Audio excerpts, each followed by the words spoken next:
Now to the man whose coworkers left him behind on a hiking outing, getting lost in a violent storm and surviving a harrowing night on the mountain there. Trevor Alt is here now with more on this story. Good morning, Trevor. Good morning, Gio. So this was just a brutal hike for this man in Colorado. He was lagging behind his coworkers climbing that mountain. They went back down without him, and when he got lost coming back, it took them hours before they finally reported him missing.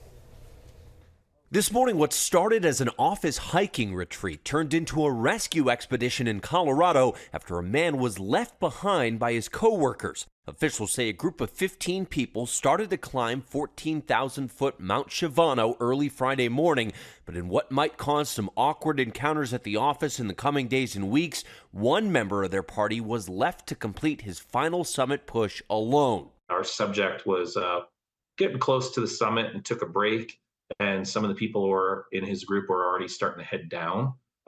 He decided to carry on up to the summit. On their incident report, rescue crews say once Steve Stephanides started to climb down, he became disoriented, claiming his coworkers had picked up the objects which they had placed to mark the way back. Soon lost, Stephanides pin-dropped his location to his coworkers, who told him he was going the wrong way, urging him to hike back up the mountain, which he did to reach the correct trailhead.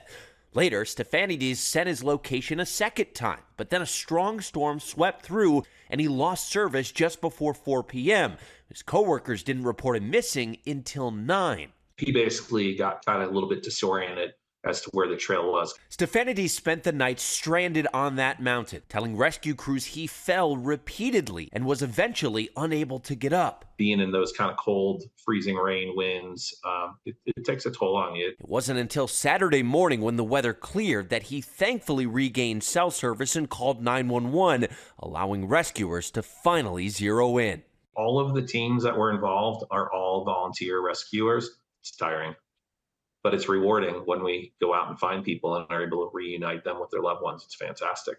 Now, we know this man was taken to the hospital. We did reach out to him and his son. They directed us to the company, who in a statement tells us this was a charity hike, and they are grateful to the rescue crews for ensuring their colleague was returned safely. Definitely going to be a weird return to the office, though, whenever that happens. Yeah, and you would never do this to us. Not a chance, because I would be the one lagging behind. Yeah. And we would come back for you, always. Thank you, Trevor.